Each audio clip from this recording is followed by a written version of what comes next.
Welcome everyone to episode 4 of the Recovery Project. Richie, Barnett and myself are joined by Mark Stafford today, and Richie's going to tell you a bit about this exciting man with many stories for us. Sure am. And Mark, obviously, clearly in the spotlight of media. He was the face of the TAB.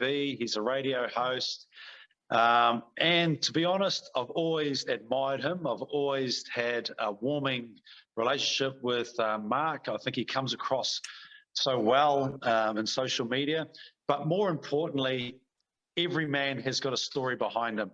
And the story behind Mark is that he had cancer 15 years ago, and we'll dig deep into, he'll tell us about his story. But Mark, thanks for coming on today. I know you've got an amazing story to tell us. And yeah, just start with how was it when life was before you had cancer?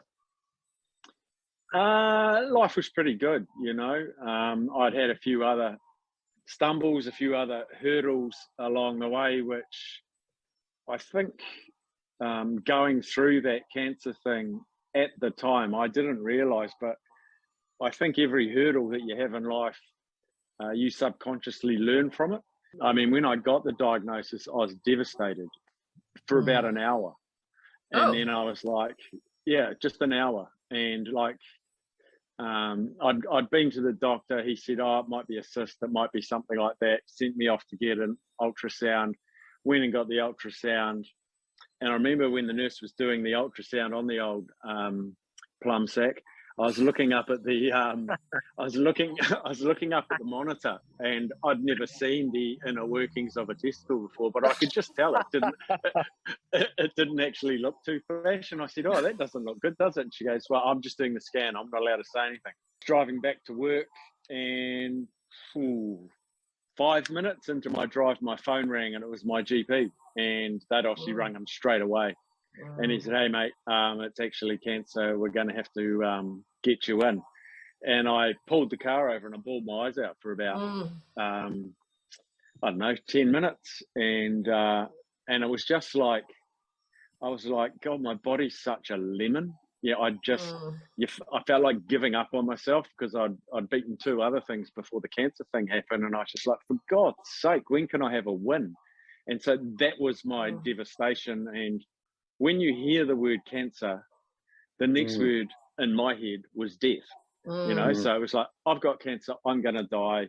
I'm 30, whatever I was, and I said, this is just ridiculous. And it was a very much a not fair, and God, I thought I'd had my lifetime's worth of battles and hardships, and here's a bloody another one. And I went and saw the GP. I rang work and said I ain't coming in, drove straight to the GP, and he was amazing. Dr. Velvin in Wellington got me straight into a specialist. It all happened really quickly, which was kind of cool. It was, I sort of equate, you can't do knitting on a roller coaster, and I was on a roller coaster of like, geez, now where, what specialist, what hospital, what test, it was just flat out. And so I sort of got lost in the franticness of this thing starting. And they told me I had an operation, had it removed at private hospital, thank goodness for private. Said, oh, well, we've identified the type of cancer. So what they do is they will give you a blood test, and my markers were back to normal. So if you've got a tumor in your body, it emits cancer markers through your body. So do a blood test. And I think most people are sort of range between a marker of 4 and 10. So that's the other thing I learned. Everyone's got cancer cells in them, but your body fights it continuously, just continually fights it. And when it doesn't fight, that's when a tumor develops. So that's what I had. So the other thing I learned is if you're a man, the best type of cancer you can get for survival is testicular cancer. And then about 3 months later, one of my blood tests came back, and like I was having weekly blood tests, and they were coming back as 9, 4, 6, 11, 6. And then 1 week it was 80. And so it had come roaring back somewhere. So back in chest X-rays, scans. They couldn't find it anywhere. Blood test again, still in the 80s. So I had a week to get my things in order, and they said we're not allowed to say.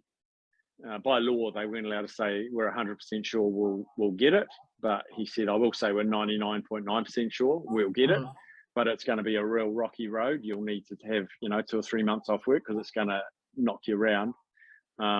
So I'd been into work. I'd sorted all that out. I'd sorted out automatic payments, all that sort of stuff, and everyone was well aware. And the last thing they do before you get admitted, they do one last blood test, do your height, do your weight, so they know how much of this chemo to put in you. And I was just waiting for the new Mark account. They came back and they said it's all normal. And I was like, what? And they said, yeah, it's back to sort of 6. So we're just going to do it again. So they did it again. It was still 6. And so my father and my sister were just over the moon. And I was spewing because, which sounds stupid, I'd psyched myself up for a week to go through this shit. And I said to the oncology professor, I said, give it to me anyway, because, I was just so ready for it, and I don't believe you. I just don't believe you. And I said, tell me, even if it's human error, that reading of 80, even if it's human error, I just want to know. I need to label it, I need to make some sense out of this. And he said, in my 20 years in the oncology ward, this is only the 3rd time this has ever happened, and it's unexplainable. Like, your body's gone into a surge of healing or something has happened, but you're back to normal. And I said, well, I want to be tested every day for the next week, which they did. So then I went on to a regime of blood tests twice a week. I had chest X-rays once a month and a CT scan once every 2 months. And then they all got stepped out over the years. And I went 5 years without it sort of coming back. And they basically gave me the all clear. I did carry on having blood tests once every 4 months, just in case, but never came back. So that's amazing. Yeah. What do you put that down to? What do you think caused such a healing surge in your body?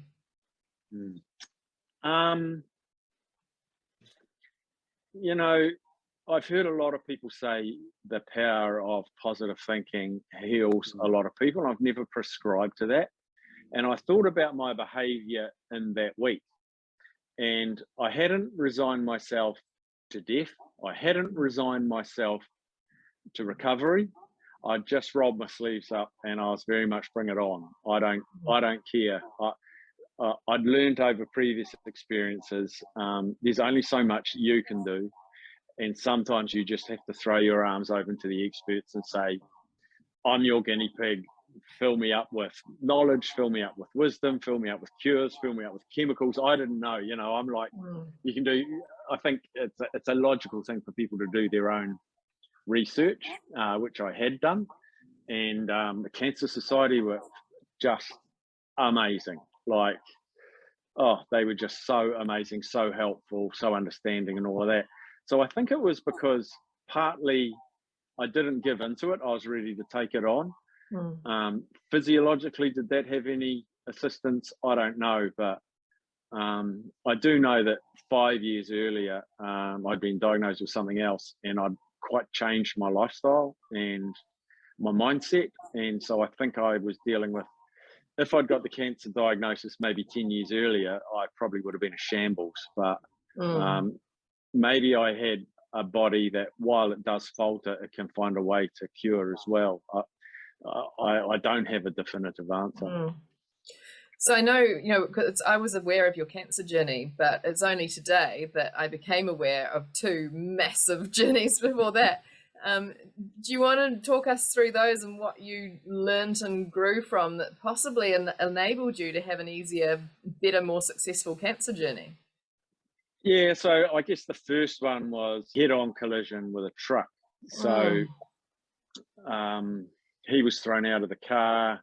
I was thrown over the back seat. I actually broke the steering wheel with my face. So I had cracked skull, broken jaw, busted teeth, shattered nose, all of that. And the girl in the passenger seat was killed instantly. How terrible. Yeah, so I woke up in hospital about 3.5 hours later. And the weird thing was, I knew what had happened, but I couldn't remember, if that makes sense. Like, I woke up and I was in intensive care, and Mum was sitting next to me in the intensive care, and I straight away just said, "How's Megan?" But I knew she'd died, but I didn't know how I knew, because I'd been in a coma ever since, and it didn't all really make sense to me. And then I was in intensive care for a while, and then got into a main ward after about a week. I had my own room, and the ambulance driver came in to visit me, who picked me up. He just came in to say hello. Wow, and that's cool. I'd only just been able to open my eyes. Like, I had massive swollen face and head and a massively bruised brain. But it was like the first or second day I could open my eyes, and he walked in, and I was just sort of squinting and looking at him, and I had a busted jaw and broken teeth and all that, and I just went, "Oh, ambulance driver." and he said to my mum, "How does he recognise me?" Because I was like flatlined when they picked me up and they brought me back, and she said, "I must recognise you." And he said, "Well, he wasn't with us. How's he recognise me?" And my memory went back. Now, this is a little bit spiritual and a little bit weird. Was I could hear him talking to Mum, and I was like, "How do I recognise him?" And my memory took me back to sitting up above the accident scene, looking down and watching him load me into the ambulance. Wow. Now I was a teenage kid, and I'd never heard of out-of-body experiences or anything, and I was just like, "Oh, that's kind of weird." And a 16-year-old doesn't really care about that sort of stuff. And I was just, "Oh yeah, that's how I remember him," and didn't really think about it. And then I'll go back to recovering from that, but fast forward about 6 or 7 years, and I was watching a movie. Tom Cruise fell off his horse, and he hit his head on a rock, and the camera did this big pan up, looking down on him. And I was sitting with my girlfriend, and I grabbed her and I said, "That's what's happened to me. That's what happened to me." It's the first time I'd sort of come to terms with it. And I was just like, "Oh my gosh." And then the next night on Paul Holmes' TV show, he had a woman who was doing a thesis on out-of-body experiences. And I just went, "I have to talk to her." So I contacted her and I talked to her. She said, "Tell me what happened to you." And I told her, and she goes, "Yeah, that's 95% of people, exactly what happened to you and what I saw and how it felt. That's how everyone sees it." And I was like, "Wow, this is weird." That was really weird. So did the ambulance worker say that you did actually die at some points, and when they were trying to help you in the ambulance?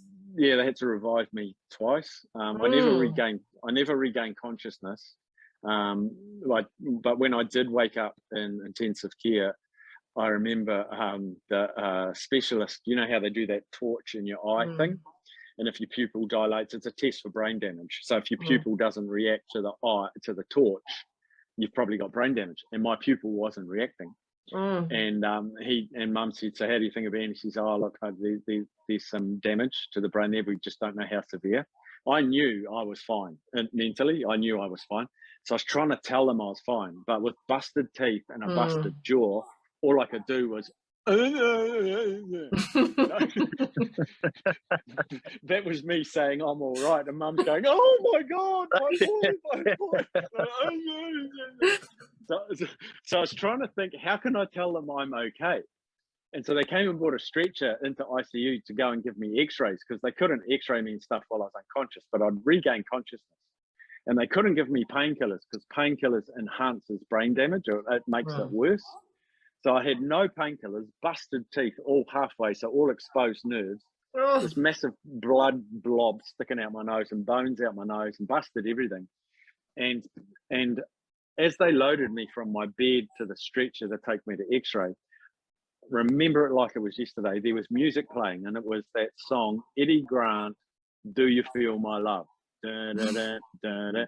And so as they were loading me, I just sort of froze, and then I danced in time to the music to show them I was all good. And I thought, I just need to let Mum know that I'm okay, and they all spotted it, Wow.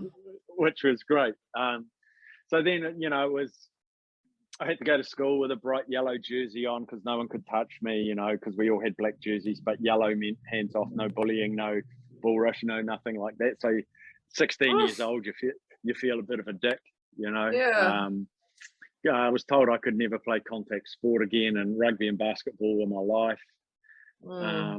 So, you know, it's funny, you don't realise that you've just had a brush with death. The thing that was annoying you was you couldn't play rugby again, and you had to wear Richie a would yellow understand jersey. that. Yeah, exactly. But I wasn't mature. Yeah. Yeah, you weren't mature enough, like clear that through there. But then you would have gone through so much trauma and trying to understand yourself. Like there was so much trauma there for you to go back to school, and then what next? So how did you behave? What was some of the things that you were experiencing through that time? Because this is horrific stuff. Yeah, I was just determined to be normal. That was my determination. Not being able to play sport at Palmy Boys High is quite a big thing, you know, because everyone played something, and so I was just like, I have to find something I can play. So I tried snooker, I tried darts, I took up golf, anything non-contact, because as a result of the accident, I got partial amnesia. So any new memory from the accident back, we sort of measured it was about 6 months. I couldn't remember. So like I looked at my school books from the first term. I knew it was my handwriting, but I couldn't remember writing any of it. Any new people I'd met in the last 6 months, I didn't know them, but they knew me. It was kind of weird. And so I had a brain engorged in blood, and they said it'd take 5 years for your brain to be okay again. So if I got another knock within those first 5 years, I could have got total amnesia. So I lived a pretty scared life, if you know what I mean. And even to this day, I'm really susceptible to even going around a corner too fast. I got really sensitive brain to like G-forces. I can't go on rides at the circus. I can't do roller coasters. If an elevator's too fast, if a plane takes off too steep, I'm really sensitive to sudden movement and all that sort of stuff. I still have some of that from my head injury. You know, I also had amnesia for a little while, and then I can't do rock dancing anymore. That's the one thing that just too much spinning. My brain just doesn't want to turn very quickly. Oh, I can't spin, I can't spin at all. And yes, I took a bit of adjustment, and being a belligerent teenager, you want to defy. Like I took up basketball again, and you know, you can get an elbow to the head in basketball quite easy, but I just I had to, you know, for my 17, 18-year-old mental. I didn't do anything for a year. I was too scared to go in a car. I could drive myself, but I couldn't be a passenger. Yeah, I think it took a long time. It did take a long time to recover from it, but I think it took a long time for me to understand the magnitude of what had actually happened to me, you know. And I'll tell you a story that related to that day of the car accident. So I was 16, and the girl that died in the car accident was 14 or 15. And on the 20th anniversary, so that's 2001, I went to the cemetery to visit her for the first time. Now, I couldn't go. I was too unwell. I was still in intensive care when the funeral was. But I went and saw her, and I'd Googled the cemetery to find out where the plot was, blah, blah, blah. And I walked by myself, and Mum had given me some flowers and bits and bobs out of the thing. And I didn't know what was going to happen. And it was one of the most, one of the biggest, I'm actually feeling it now, the biggest emotional releases I think I've ever experienced. And I hadn't realized how much I'd suppressed for 20 years. And some of it was guilt, because I'd doing the gentlemanly thing. I insisted she sit in the front seat. And it was my best mate's girlfriend, and he'd said look after her. And then as I approached, and her headstone was there, and it was, I won't say her name out of respect, but it was Megan. And it said tragically killed. It didn't say tragically died. It said tragically killed, and that yelled at me, and I lost it. I couldn't speak, and then I started talking to her and apologizing, And I'm not that sort of person, but I was that day, and it made me really reflect on all the things I'd complained about for the last 20 years, and she didn't even get the opportunity to complain. And it made me so much more grateful for, you know, all the things I had to complain about. I didn't think about the good things. I thought about the bad things that I was lucky enough to experience, because she didn't get to experience good and bad. And I told you I wasn't a spiritual person, but I got back. I was there for about an hour and just had this amazing, catastrophic, cathartic, all that sort of stuff, emotional dump. And I was driving back to my parents' place, and if people know the road, the Foxton Straits, it's a long straight road down past Foxton. And I was thinking about it. It's about 20 minutes from Palmy, and I was just thinking about it. And I swear she visited me in the car, and it was like, thanks for coming. Go live your life. Everything's all good. And so wow, it took 20 years for me to make peace with all of that. And yeah, it was what a thing, you know. What a thing. Man, it's so important. It just highlights again, Mark, and thanks for that story. Like, seriously, I felt every moment of that. But just to emotionally dump what needs to be dumped out, you know, like we hold it, we avoid it, we suppress it, all those emotions. And man, oh man, we just need to reach out to someone and let that go. And you know, sometimes that's just the way we do it, right? That's just the way we. Yeah, bro, I didn't even know I was carrying it, you know. That's the other thing. I didn't even know I was carrying it. But I am a big believer in freeing your emotional blocks. Like I clearly had a lot of stress and trauma through the accident, the recovery, the alienation from friends, the what I missed out on. But I never knew at that age that there was a way to deal with it. There was a way to release it. And I truly believe that physiologically, that's not good for your nuts and bolts of your body, you know. Literally your nuts. Yeah, literally your nuts, and literally your immune system and stuff like that. If you haven't opened up all your channels and unblocked all of those pathways in your body. And I know this can be a little bit mumbo jumbo to someone, but trust me, like after that release, I felt so free. Although before I did it, I never felt locked until I felt the freedom. Yeah, nice, bloody extraordinary, mate. Like I've actually never heard the story. I've never, me neither. You know, I've never heard the story, and I'm so bloody thankful, because, as we mentioned before, there's a story behind everyone, and I just love unearthing it. You know, like there's so much more to a person and why we react and how we behave. And so, man, Mark, I'm freaking blown away. Like, seriously, this story should be told. Like, I guess this is why we're doing our show, but this story should be told because there's so many learnings from it. There's so many learnings from trauma and challenges, right?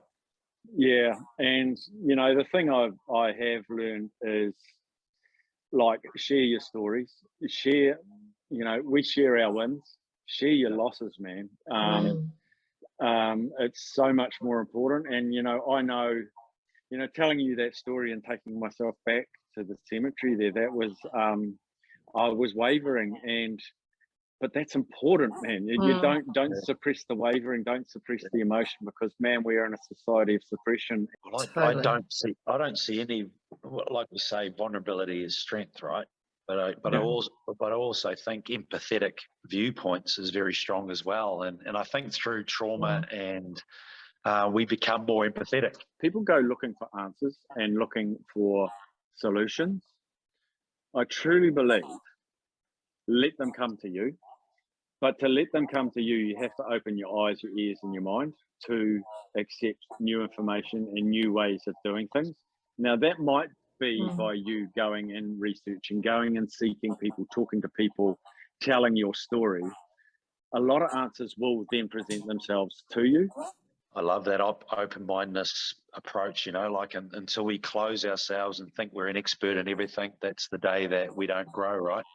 Today we don't grow. Yeah. Man, jeez, your story is mind-blowing. Like we've both had trauma around the head, so we resonate with it. We resonate. My brother passed away when he was 19 in a car accident. Best friend passed away when she was 20. We just had a couple recently, and I think the whole essence of it is to be present as we rightly are, like be present in the moment, be grateful for what we've got, have appreciation every day. You know what you just struck on there? You've said be grateful and be mindful of everything you got, because it took trauma for me to realize what I had. Don't wait for trauma to be grateful. Don't wait for trauma. Yeah. That's awesome, Mark. Yeah. Yeah. Absolutely. And I think there's a couple of important things there. You're right. And I think I practice a lot of gratitude in the morning. I'm not waiting for something to happen. I do it every morning, because I know that because of the losses that we've had, because of the trauma that we've been through, because of the people surrounding us have lost someone, it's important that we respect things very simply, the simple things in life, waking up and seeing the sun shine and the sun go down. It can be as simple as that. So you said that your first two major recoveries sort of put you in a better place to then have your cancer recovery, which was an amazing healing surge of its own. What do you think you learned from each of those that allowed you your great healing from cancer, and what did that further take you from, that you've now had 20 years where these things haven't been happening? Yeah, it's I think you build a natural, I think it's a cross between resilience and apathy. And I mean apathy in a way that, you got cancer, you're cooked, and whereas for me it was just, you got cancer, you'll be fine. Like at the time of my diagnosis, I might get the percentages wrong, but 90% of cancer diagnosed survive, or 95. It's really, really high. And between the car accident and the cancer, I was diagnosed with multiple sclerosis, which was another diagnosis that I didn't particularly enjoy. And and the thing with that one was it took them ages to diagnose. So in a nutshell, MS, as it's more commonly known, the classic symptoms are pins and needles. So I had pins and needles through 100% of my body. So 100% of the time. So think about pins and needles in your tongue, in your lungs, just pins and needles everywhere. And pins and needles that you know about, that you equate to with having a dead leg and then the circulation starts. This is a video, so I can show you. I equate it, that's pins and needles. The pins and needles with MS is more above. So it's like you're a slight electric shock going through you. You become dizzy, you become fatigued, you lose your appetite and all that. So I was like that for 3 months. 7 GPs all said I had stress. And I said, this ain't stress. The only thing stressing me is you doctor saying I got stress. That's what's stressing me. I know there's something wrong. And I had 2 ambulance visits, and ultimately I'll put my hand and say they were panic attacks. And I thought I was having a heart attack, because I was just in a world of there's something wrong for me and no one believes me and I'm going crazy, hyperventilating and all of that. Eventually got the diagnosis, went to the neurosurgeon once I was diagnosed, and I just said, so what's the deal? And he said, I'm just going to dictate a letter to your GP and then we can chat. So, the information I'll give him, then you'll hear the information. I said, okay, sweet. So clicks on his dictaphone. He says, oh yeah, Mark has been confirmed diagnosis with multiple sclerosis. And the line I'll always remember was, there's no reason he can't lead a reasonably normal life for the next 10 years. Click. And I was just like, what's multiple sclerosis? Oh my God. I didn't even know what it was. And, I'm 29 or whatever I was. So I'm okay till, then what? And he said, oh, well, everyone's different, but here's a card. And he got me to go and see someone from the MS Society, who was a godsend to. These support services are amazing, just for information and stuff like that. So there's possibly a correlation between the head injury that I got with the confusion of my brain. But I've seen the brain scans. There's big white dots all through your brain, which is your scar tissue of your nerve endings. And so again, I did research myself. A very long story short, I got in touch with a pharmacist out West Auckland. I was living in Wellington. I can't remember how I came across her, but she was very much into natural body defenses. And so I just went on a massive binge of, I can probably even remember it, I spent hundreds of dollars a month on primrose oil, salmon oil, krill oil, vitamin B12, vitamin E, phenylalanine, which is an amino acid which they accidentally found helped MS patients when they were doing a test for some other illness, and a woman had MS but she had no symptoms because she drank 4 litres of Diet Coke a day, and phenylalanine is in Diet Coke, so they reduced it down so that actually helps people. So I was hoofing into that. I cut out dairy, I cut out caffeine, and I went gangbusters at it for 5 years, and I 99% think that's the reason I never had another MS attack. And Richie would be very in favour of that, because all the supplements were very much a big part of your recovery, weren't they? So you've had a experience as well that having the right food and supplements in your body is a big help. So yeah, that was particularly around the brain function, around essential fatty acids, and that that layers the nerves and the nervous system as well. So I can see why it worked, buddy. And just little things like, you look at an evening primrose oil. So like I'm a heck of a good researcher, and the evening primrose oil you buy from the health food shops, it says take 2 capsules a day. Well, that ain't enough. And most, like 90% of evening primrose oil, the oil is extracted chemically. You got to get the cold pressed one, and it's twice the price. So people don't buy it. Again, I'm no chemist, but touch wood, it's worked for me so far. Well, it's worked for both of you, so that's pretty exciting. I'm given that all my recovery seems to have been around the more emotional and mind side. I'm quite curious about the timing of when you had your big release at the cemetery and how that correlated time-wise with your MS. Good question. 2020, I would say it was probably 2 years after the MS thing, MS diagnosis, actually. If I thereabout, was definitely after, but not long after. Yeah, and it's funny, the 12th of May comes around every year, and I remember it every single year. And it's and that day I just said, I'm going. I'd never been, and I'm going, and something made me go. Part of it was the 20th year, but yeah, I think it is all part of that gratitude and acknowledgement piece. And I didn't realize how important it was until I got out of the car and I walked up to the headstone and confronted it. It was almost like I'd been taken there because I had to be there, more than I wanted to. I actually had to, yeah. And I wonder if that's part of why you didn't get MS again, because potentially my understanding of things that have an autoimmune component is that autoimmune disorders are often caused by guilt, because what is guilt? It is you attacking you.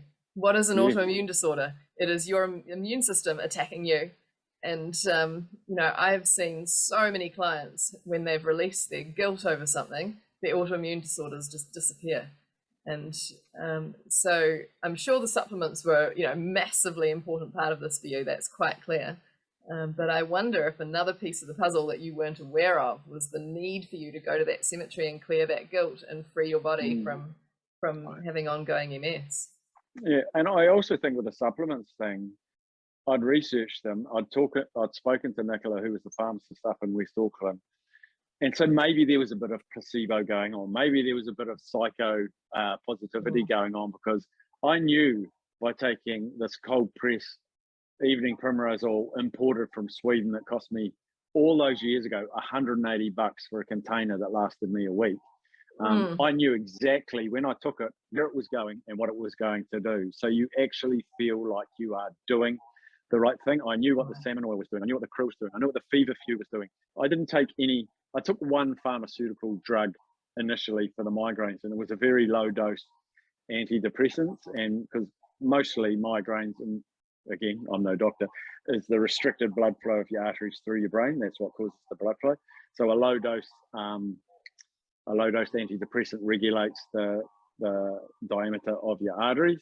But then I found a natural way to do that with a herb called feverfew, and I probably get a migraine once a year, occasionally twice, but nowhere near as bad as I had it back then. So yeah, it's just like throwing yourself at stuff and being, as I say, being open to stuff that may well help, even if the you from last week thought that's mumbo jumbo, that's new age, that's this, that's that.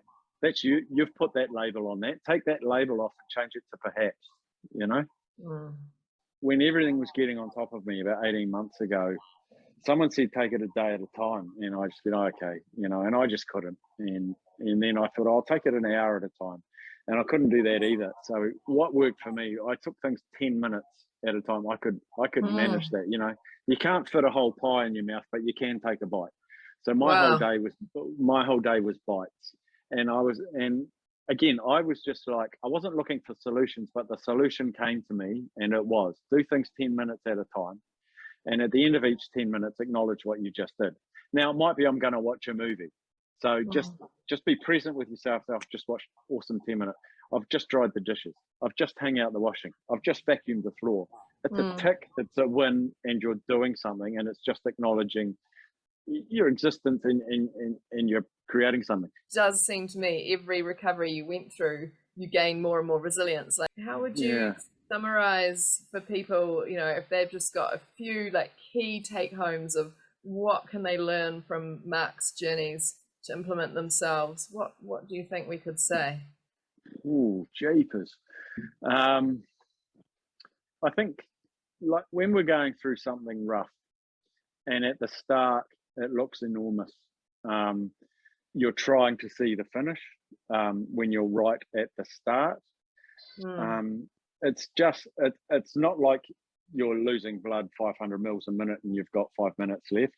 It's just gather yourself together, identify what's important, identify what's not, and park the stuff that's not. Free in the knowledge you can pick it up later. It's just like, it's negative things. But I think through all the other trauma and all the other challenges I've had, I think the biggest realization is you're not alone. Everyone's done this. When I got diagnosed with testicular cancer, I had so many people come to me and say, oh, I've had that as well. And I said, oh, I never knew. Oh, no, I haven't told anyone. You know? And I thought, well, it's really important I tell people. I did a circuit around the secondary schools in Wellington to the 7th form classes on their final assemblies and stuff. And I just said, mate, we all do it. Play with them. Check their sizes. Get your girlfriend to check it out every night. It's a good excuse to get her to play with your downstairs operation, you know? Just do some measurement and just bring it to normality because, you know, I left mine for a little while and those little bloody germ cells could have climbed that tube, you know, and found its way to my stomach or my liver or something like that. Normalize it. It's life. Don't make it death, you know. Don't let it define you.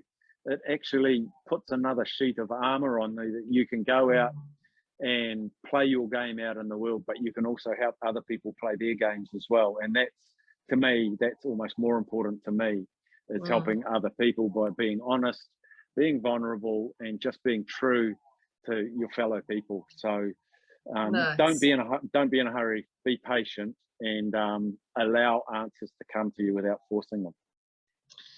Bloody some good tools there. That's awesome. Love that. I love that. And I love the fact that you've just tried to normalize things because we're so fear-ridden now. We've got so many stigmatizations around stuff now. You know what I mean? Like, even if you look at fear, you look at cancer that was reared its head. We've got chronic fatigue that really no one knew about. You know, it's just getting some awareness out there and just be open to talk about it. You know, it's not. It's nothing more, nothing less. Just having a conversation. Let's get a story out. Totally. Crazy. Yeah, well, and thank you so much, Mark. It's been amazing. I've just loved it. I think my favorite moments were my surprise that you had 10 minutes of tears and then were kind of, let's get on with this within an hour of cancer diagnosis. It's like, wow, that is like a powerful mindset. I didn't know that was possible. So I love that. And your release at the cemetery was just so exciting to me. And I loved what you said about you were lucky that you were able to complain for those 20 years. So I think, we don't need to only celebrate what's so great and wonderful in our lives. We can also be, just like, I'm here and it might feel raw right now, but I'm living and I'm having these experiences that I can learn from, and it shapes who I'll be in future. So those were my favorite moments. What about for you, Richie? What's your... Mine was, and I think if it just get down to the core basis of it, is that the past doesn't determine the future. And I see a man that's so friggin' strong and resilient, willing to be open enough to tell a story, to be vulnerable and be strong and have the courage to say things and be open-minded about stuff. So that to me is the most pivotal thing that I heard today, and amongst everything else. But man, it should not define who you are. But it's amazing. Mark, thank you very much. I really appreciate it. Yeah, worries, thank you so much. It's just going to be amazing to get your stories out in the world. To our audience, I hope you've loved episode 5. We'll be back next week. Come and join us and share this with as many people as you can. Let people know what great opportunities they have for learning from Mark's wisdom, and we'll be back with more wisdom next week.